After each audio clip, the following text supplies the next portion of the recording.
მოგეხსენება წინა ხელისუფლების პირობებში სახელმწიფო აქტიურად ერეოდა ბიზნესში თუ ამას დავარქმევთ ჩარევას, რომელიც ასე ვთქვათ ჩარევას ბევრად ცდებოდა და პირდაპირ იჭრებოდნენ ბიზნესში მაღალი ჩინის წარმომადგენელი, ხელისუფლების წარმომადგენლები. ამ შემთხვევაში ახალგაზრდა ფინანსისტები მოგიყვანთ ერთ კონკრეტულ кейსს, რომელიც ეხება ენერგეტიკული კომპანია ენერგოპროს შემოსვლას ქართულ ბაზარზე და მის საქმიანობას, რომელმაც მაშინდელი პრემიერ-მინისტრის ნოღაიდელის ხელშეწყობით, ასე ვთქვათ, პირდაპირ ჩაიგდო ბაზრის 70% ხელთ და ასევე აღსანიშნავია ის ფაქტიც, რომ ეს ხდებოდა, ასე ვთქვათ, კორუფციული ეს სქემა შეიცავდა კორუფციულ ნიშნებს.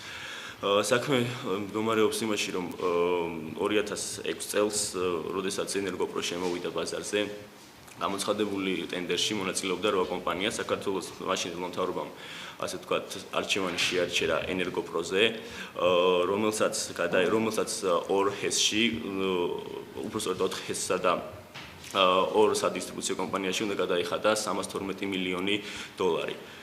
ძალიან მალე ამ გადაწყვეტილებიდან მაშინდელი პრემიერი გამოდის ნოღაიდელი და ამბობს, რომ ეს გადასახადი, ასე ვთქვათ, მძიმე თვითად დააწებოდა საქართველოს მოსახლეობას და ეს გამოიწვევდა ტარიფების გაზრდას. ამიტომ მალევე გადაიხედა ეს გადაწყვეტილება და გადაწყდა, რომ 312 მილიონის ნაცვლად ამერიკული დოლარის ნაცვლად კომპანია სახელმწიფო ბიუჯეტის სასარგებლოდ გადაიხდიდა 132 მილიონ დოლარს, ხოლო დანარჩენს დააბანდებდა განვითარებაში.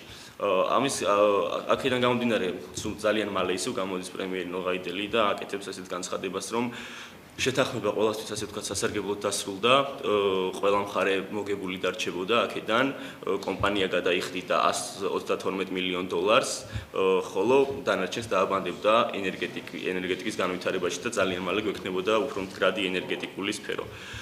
ამის ნაცვლად მივიღეთ შემდეგი, რომ სახელმწიფო ბიუჯეტმა 200 მილიონი დოლარით ნაკლები მიიღო და ნაკლებით ისარგებლა, ანუ ენერგოპრომ 200 მილიონით ნაკლები გადაიხადა ამ ყველაფერში, ხოლო რეალურად ენერგეტიკის ტარიფი ძალიან მალე გაძვირდა. სწორედ ამ ფაქტებს წინ უძღვოდა სემეკის მიერ გადახედილი ტარიფები, რომლის შედეგადაც ენერგოპროს მიეცა საშუალება ენერგეტიკის ტარიფი გაეზარდა. ძალიან მარტივად რო ვთქვათ, მაშინდელმა პრემიერმა ნოღაიდელმა იცრუა და განაცხადა, რომ ქონების ღირებულება გამოიწვევდა ტარიფის გაზრდას. არადა რეალურად ამას გამოიწვევდა ინვესტიციის მოცულობა, რომელიც ყოველშაბათს არ სადარჩენს ამ გარიგებებში.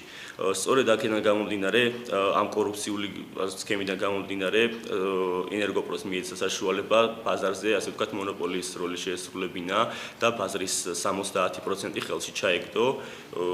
აქედან გამომდინარე, ახალგაზრდა ფინანსისტები მივიჩნევთ, რომ როგორც მინიმუმ აუცილებელია დაინტერესდეს ამ სქემით და ამ გარიგებით შესაბამისი ორგანოები დაიწყოს და ასე ვთქვათ, ან დაიბარონ დაკითხვაზე მაშინდელი პრემიერ-მინისტრი ნოღაიდელი და რეალურად ეს სქემა, ამ სქემას ასე ვთქვათ, ფარდა აეხადოს.